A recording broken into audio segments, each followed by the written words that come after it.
Gaza Strip, often images of war, destruction and despair comes to mind. Although the inherent risk of another Israeli invasion or attack still does exist, this city is slowly rebuilding itself brick by brick, driven by the determination of its people. Today on our Ideal Fitri special, the breakfast show gets acquainted to its people and find out what fuels their strength and desire to go on, and hopefully uncover the answer to the question, what does Gaza really need from the global community?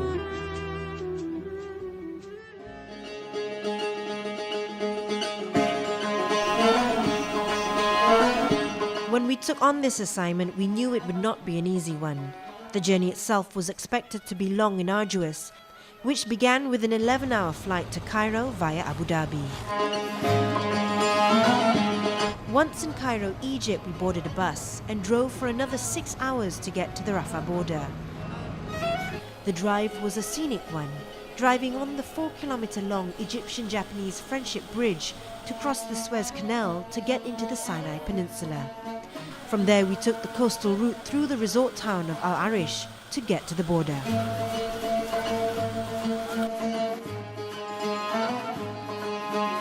They say the journey from Cairo to Gaza can take anything between 5 to 10 hours, depending on traffic and your luck whenever you cross the checkpoints. Now, we've been on the road for 6 hours already. We've passed several Egyptian military checkpoints and we've been quite lucky. They say the hardest one is Rafah itself when you are entering Gaza. Now, we're in Arish, which is about 40 kilometers away from Rafah. It's a beautiful, clear day. The temperature is 21 degrees, clear sky, and I think it's just taking in how different the scenery and the atmosphere is from back home. Now, with 40 more kilometers to go and one more big checkpoint, I think we should just prepare ourselves and pray for the best.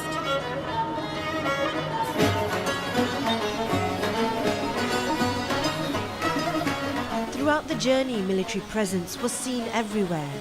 The relationship between the Egyptian government and Gazan ruling political party Hamas has always been a fragile one.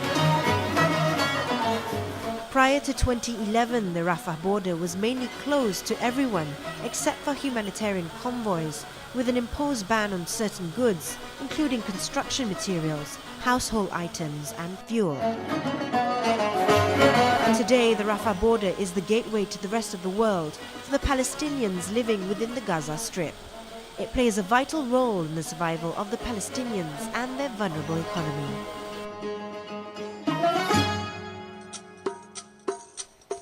The Gaza Strip is a territory on the eastern coast of the Mediterranean Sea. The strip is almost rectangular, bordered by Israel on the north and east. The length of the entire strip is roughly 41 kilometers and is 6 to 12 kilometers wide.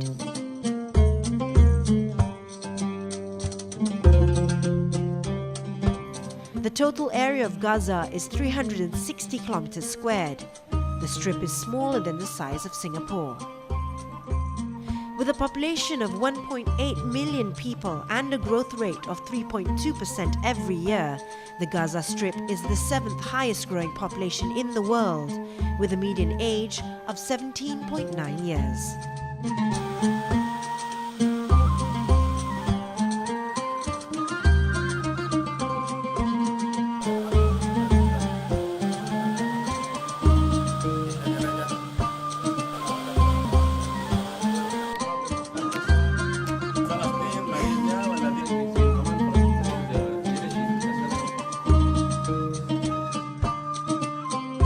Alhamdulillah, after more than 24 hours of leaving Malaysia, we have finally arrived here in Gaza. Yes, it's been a long and tiring trip, but it was definitely worthwhile. And what made it even more moving and harrowing was the reception that we received from the Palestinians. Their VIPs, the representatives from Amidst Palestine here in Gaza, came and welcomed us with open arms. And to come through such a beautiful and new arrival center like the one behind me, which was recently set up last year, thanks to the contribution of people from all over the world. You know what? We have just arrived, but still, there's a lot more to do.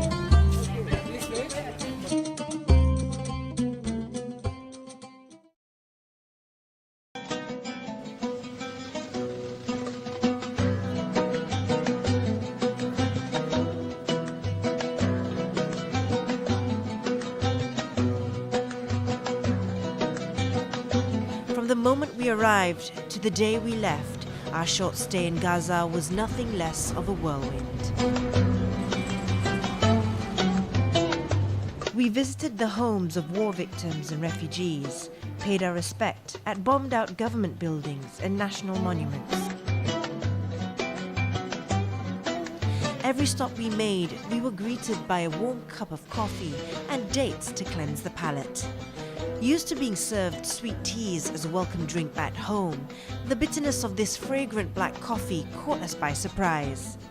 But eventually the sweet scent and the slight hint of cardamom in the drink grew on us, and we began to look forward to the boost of energy the little drink would give us. To us, it became a humble symbol of the warm Gazan hospitality that we came to love and appreciate.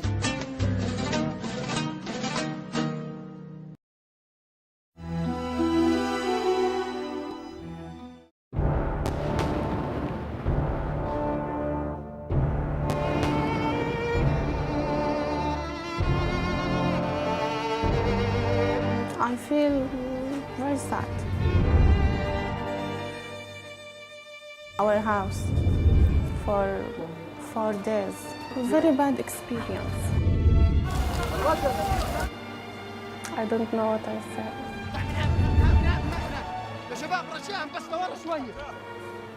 In one word, it was very... I can't forget it. I can't. Say it to my son in the future. My hope destroyed. But life will continue.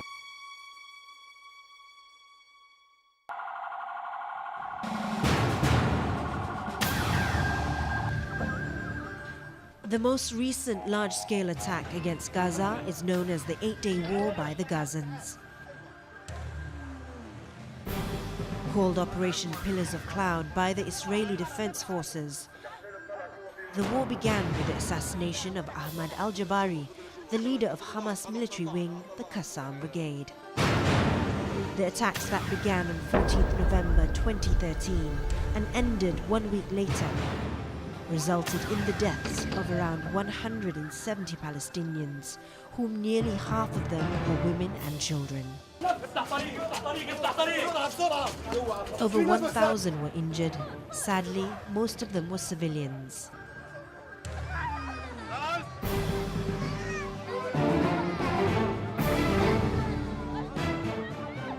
Blaming Palestinian resistance fighters, the Israeli Defense Forces used guided missiles to target buildings and areas they believed housed the fighters or were used as weapon storage.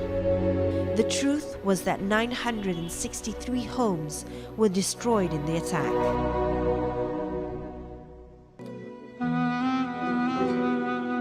Jamal Mahmoud al-Dalu was one of the only 2 survivors when his house was struck by missiles from an F-16. He lost 10 family members on that fateful day. 5 of them were children. فأنا يعني استغربت يعني إيش أنا اللي ذنب مثلا يقصفوا بيتي وبيتي كان كله يعني كله حريم يعني فيش في زلام. And all civilians live during this time. They are females and kids. Why Israel bombed the home and there is no oldest men and youngest guys to bomb them.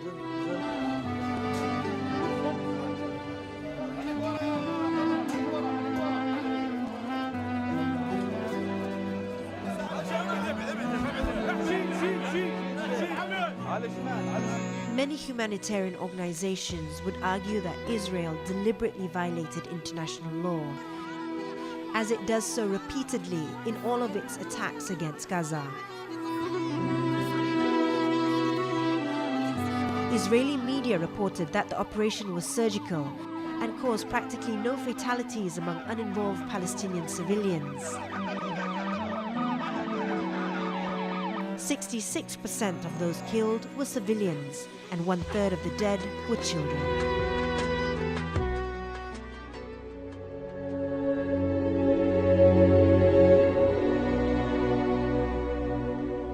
The Ashuhada graveyard has been around since 1948.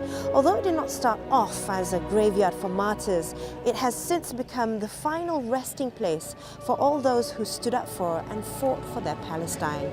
A few of the famous martyrs who are now resting here is the late Sheikh Ahmad Yassin, the founder and leader of Hamas, who was assassinated in 2004.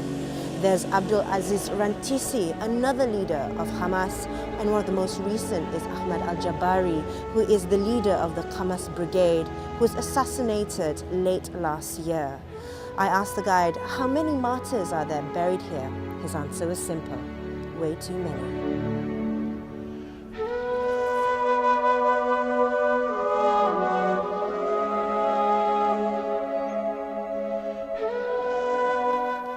Throughout the 65 years of Israel's illegal occupation of Palestine, approximately 1.5 Palestinian civilians have been killed. Posters and pictures of martyrs is a common sight around Gaza. But of all the posters in and around the city, one stands out and is seen the most. It is that of Sheikh Ahmad Yassin, spiritual leader, freedom fighter, and the founder of Hamas.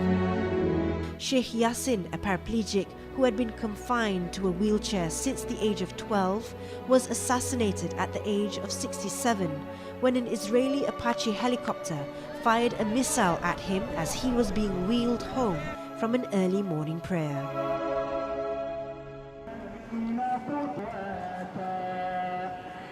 Becoming a shaheed or martyr is seen as a gift for Allah. A quote from the Quran reads, "Let those fight in the way of Allah, who sell this world's life for the hereafter. And whoever fights in the way of Allah, then be he slain or be he victorious, we shall grant him a mighty reward."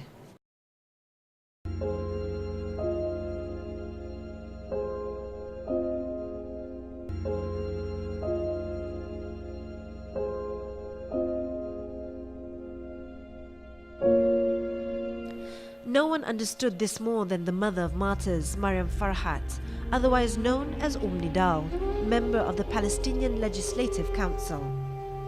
Criticized in the Western media but highly revered by the Muslim community, 3 of her sons died as martyrs in the struggle against Israel.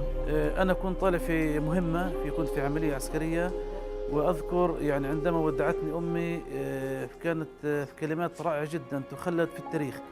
قالت لي يا أمي صحيح أنت ولدي وغالي علي وأنت فلذة كبدي ولكن الله أغلى منك والأقصى وتحرير فلسطين أغلى منك فاذهب وامضي على بركة الله.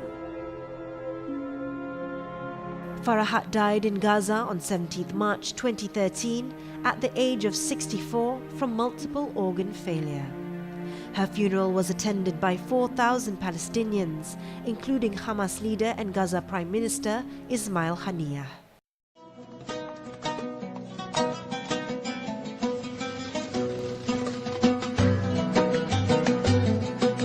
Amongst all the memories that we will take home with us from Gaza is a chance meeting with the Prime Minister of Gaza, Ismail Haniyeh. Sworn into the Prime Minister's office in June 2007 after Hamas won the Palestinian legislative elections in 2006, Haniyeh's premiership was not recognized by the Palestinian National Authority and by most Western powers. However, Ismail Haniyeh is very much celebrated in Gaza. Born in the Al-Shanti refugee camp in the Gaza Strip to refugee parents, Haniyeh graduated from the Islamic University in Gaza with a degree in Arabic literature. He spent time in an Israeli prison for his involvement in the First Intifada and was subsequently exiled to Lebanon with Sheikh Ahmad Yassin and Abdul Aziz Rantisi. Haniyeh is seen as the savior of the people. 40% of the Gaza workforce are employed by the Hamas government under Haniyeh's rule. Although busy with his prime ministerial duties, Haniyeh makes time to meet with his people, attend weddings and events, and even play the odd football game.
Of the 1.8 million population in the Gaza Strip, 1 million of them are internally displaced persons or refugees within their own land.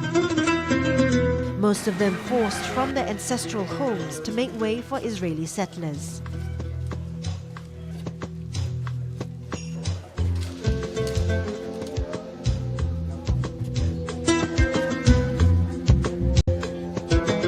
Some 65% of these refugees are descendants of the 250,000 refugees who flooded into the territory in 1948 during the first Arab-Israel War.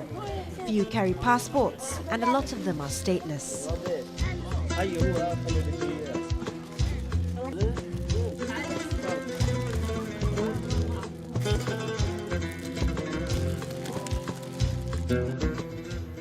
The loss of Palestinian land in the past 65 years has been devastating.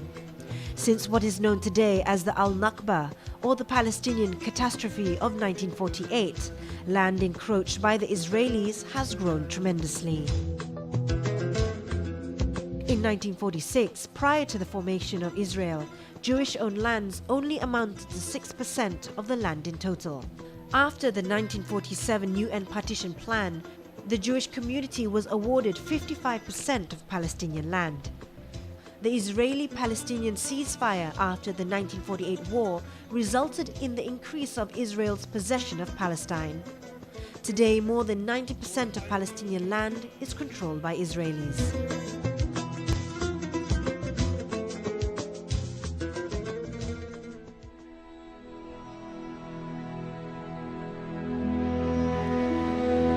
Families like the Abu Ghali family are the casualties of such a loss. They emigrated from historical Palestine in 1948, when the first Jewish settlers arrived.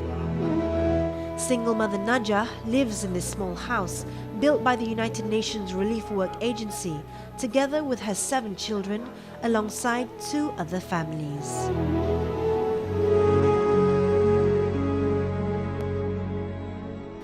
Things aren't easier for Samia Al-Astal and her family of 6 living in a refugee camp in Khan Yunis.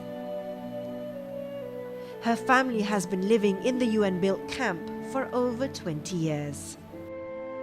The typical monthly expenditure for a family this side in Gaza is 2,000 shekels, equivalent to 2,000 ringgit.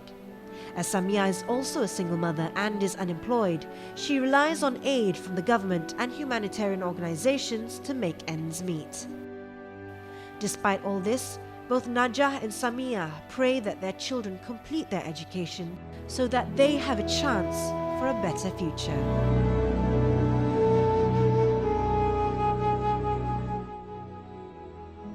Assalamu alaikum. Meeting these families has been a humbling experience for me. Of course, looking at their living conditions, it may be, quite poor and quite sad, but what they all have is that innate strength, that inner strength all of them have. They're very welcoming, they're very grateful, and you feel so appreciated. But like I said, it's that hope and that inner strength that keeps them going, and it keeps us inspired.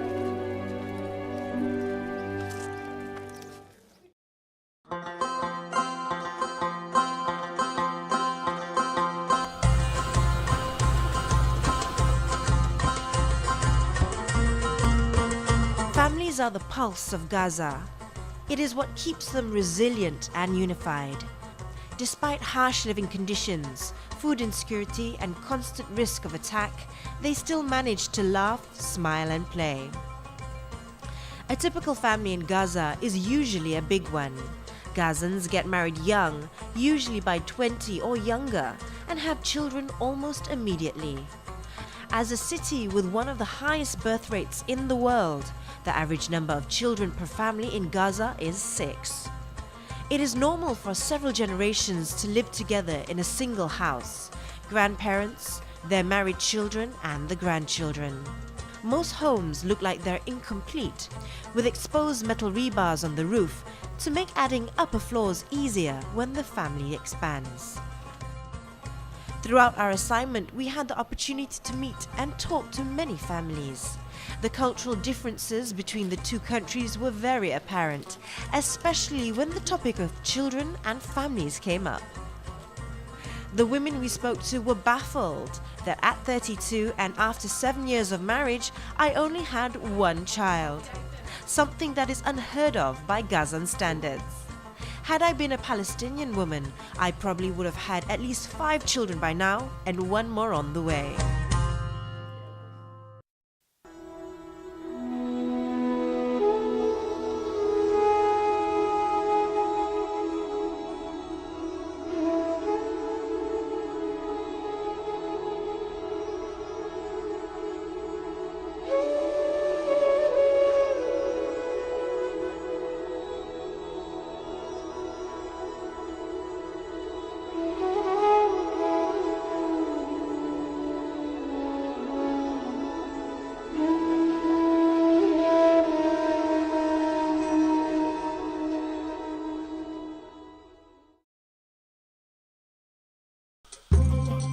During times of ceasefire, people in Gaza try to live their life as normal as they can. Children play on streets, men congregate at coffee shops and mosques, and women are busy caring for their families. Within the Gaza Strip, there are several spots where a family can go and enjoy each other's company over the weekend. Most of their time is spent by the seaside, which offers them a brief respite from the heat and power outages. There are a few amusement areas like this all over the Gaza Strip for families who can afford the luxury. Although nothing in comparison to the parks we have in Malaysia, these parks offer an escape for the children from the harsh truths of living in a land under siege.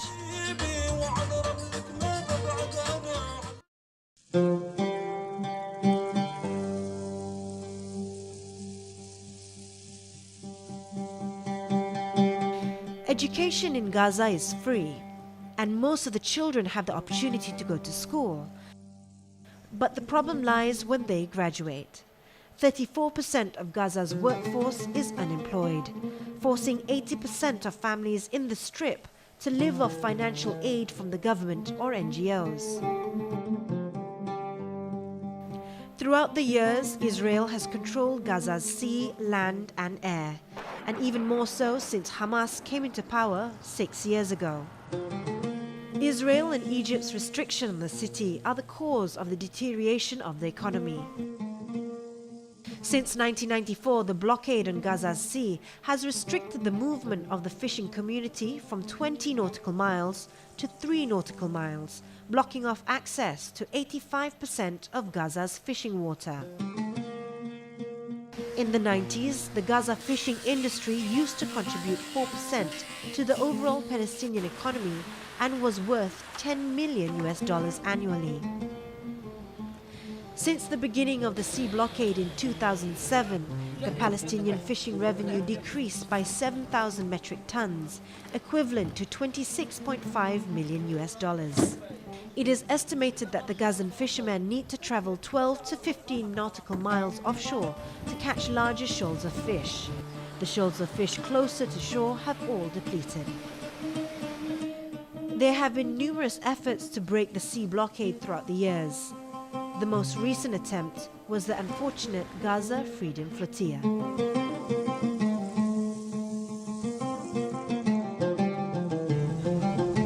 The port of Gaza was renamed the Mavi Marmara port after the Turkish vessel that was part of the flotilla that tried to break the naval blockade back in 2010. Now, back in the day, this was a bustling port and was the home base of the Palestinian Naval Police.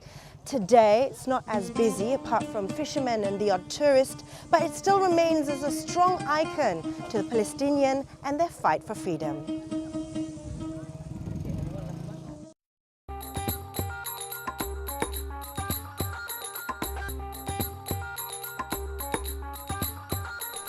Traditionally, Palestinian cuisine is a fusion of the cultures and civilization that settled on historic Palestine. It is similar to the food of neighboring countries like Lebanon, Egypt and Jordan. Gaza, being a seaside town, fish used to be the staple. But since the naval blockade enforced by the Israeli regime, fish is becoming a precious commodity. Despite all these shortages, the Gaza hospitality prevailed once again.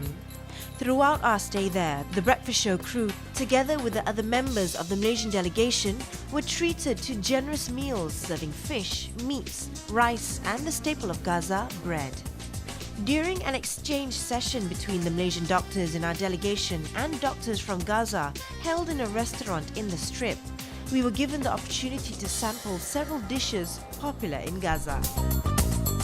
The meal often starts with a serving of tabun flatbread with several types of dips like zibdia. Then came the main meal of fish and rice. Fish is typically served grilled or fried in Gaza and seasoned with a mix of herbs and spices like cilantro, garlic, red peppers and cumin. We were both honored and moved to be treated to a meal this lavish, a feast truly fit for a king.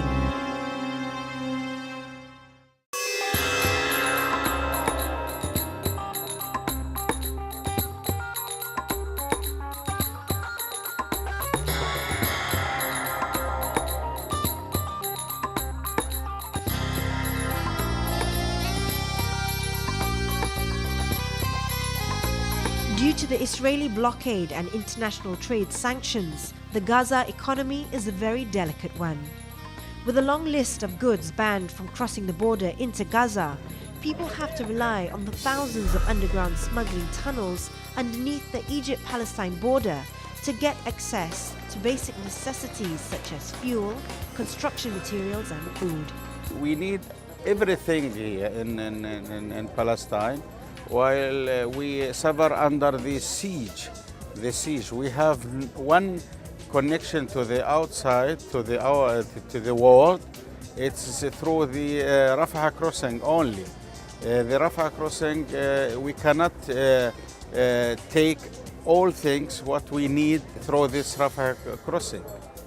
So we need everything to help the people in Palestine, in Gaza Strip especially.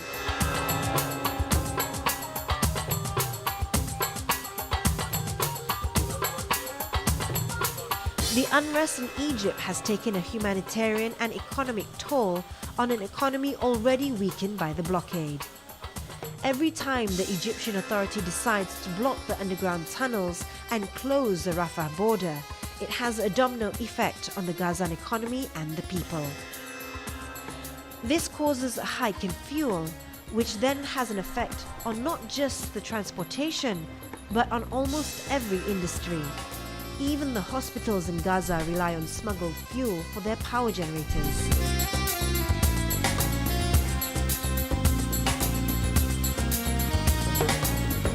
As long as the siege and sanctions on Gaza continues, there will always be a need for humanitarian aid from all corners of the globe. Amidst Palestine is one of the many humanitarian aid organizations that dedicates its time and energy to the Palestinian cause. Established in Malaysia in 2004, Amidst Palestine has had an office in Gaza since 2009 and has organized many humanitarian missions to Gaza and the West Bank.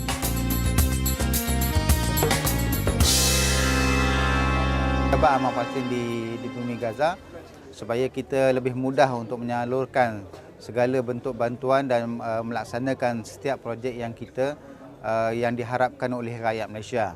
Dan untuk setakat ini kita telah melaksanakan banyak projek yang kita bahagikan pada tiga keadaan, tiga sektor.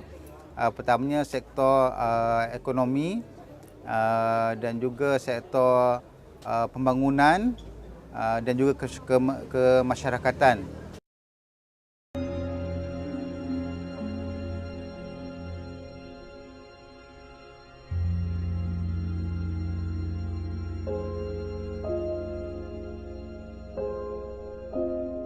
During the Gaza war in 2008-2009, a total of 34 mosques were destroyed in the attacks and 161 were partially damaged.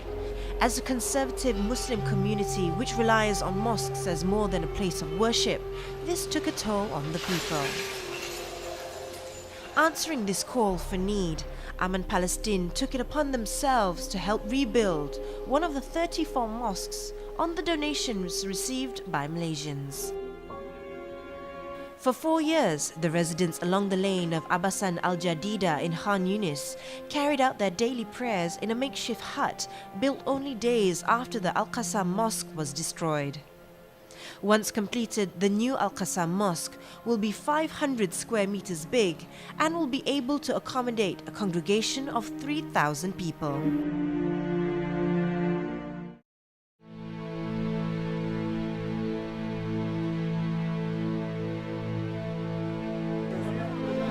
Palestinian collaboration for the social work. We had the opportunity to follow Amidst Palestine on their very first medical mission to Gaza. 6 doctors from the fields of urology and orthopedics conducted 21 elective surgeries on patients affected by the war. There are 3 main objectives for this medical mission of Amidst Palestine to Gaza. The first one is to perform the elective surgery that is gravely required by the patient and the war victim in Gaza. And secondly, to share some of the latest updates in the field of medicine with the young doctors in Gaza. And thirdly, to conduct some lectures and educational activities with the medical students of Islamic University Gaza. Basically, that is the fact that we really need to help them in terms of providing more advanced medical technologies and equipment. That is basically the need. In terms of manpower, they have a good number of doctors, but basically they need our help in terms of providing more advanced medical equipment. So we have identified few areas, certain discipline that will be able to be overcome by providing, sending more doctors. They basically need 3 female expert, medical experts in 3 main areas. One is plastic surgery, number 2 is ENT surgeon, and number 3 is eye surgeon.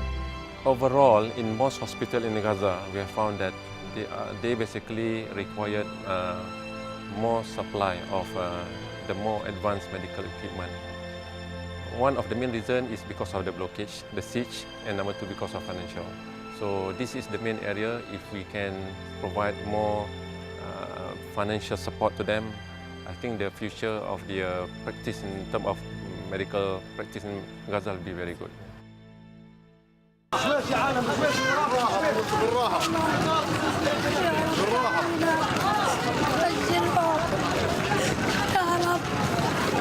Freedom of movement, job security, education and safety, basic human rights that every man deserves. Unfortunately, 1.8 million people have been denied these fundamental rights due to an inhumane Israeli regime. Although it may seem as though many Western powers are limited to the spectator stands, more and more human rights and humanitarian organizations are speaking up against the illegal occupation of Palestine.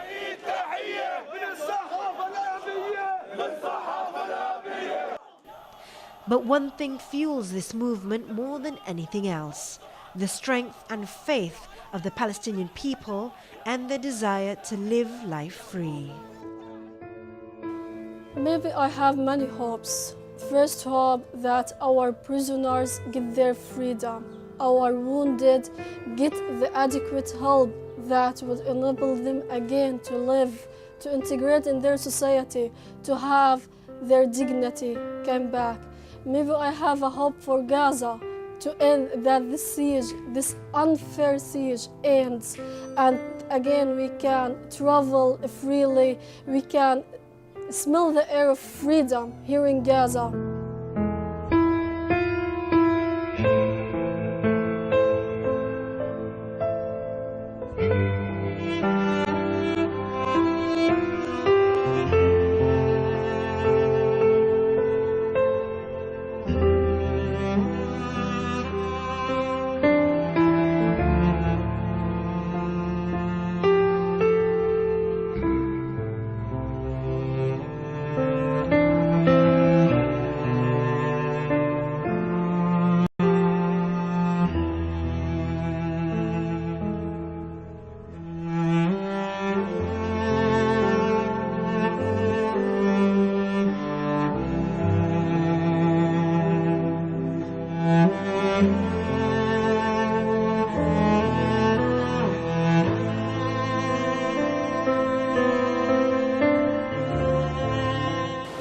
If you live for yourself, you will live and die a normal man. If you live for others, you will live and die a great man. The words of Sheikh Ahmad Yassin that resonates within the hearts of every Gazan. Our few days here in Gaza have given us a different perspective towards this city, and one of the many memories we will take home are the people. They are warm, welcoming and strong, and they're all driven by the hope that one day they will achieve peace and reclaim what is rightfully theirs.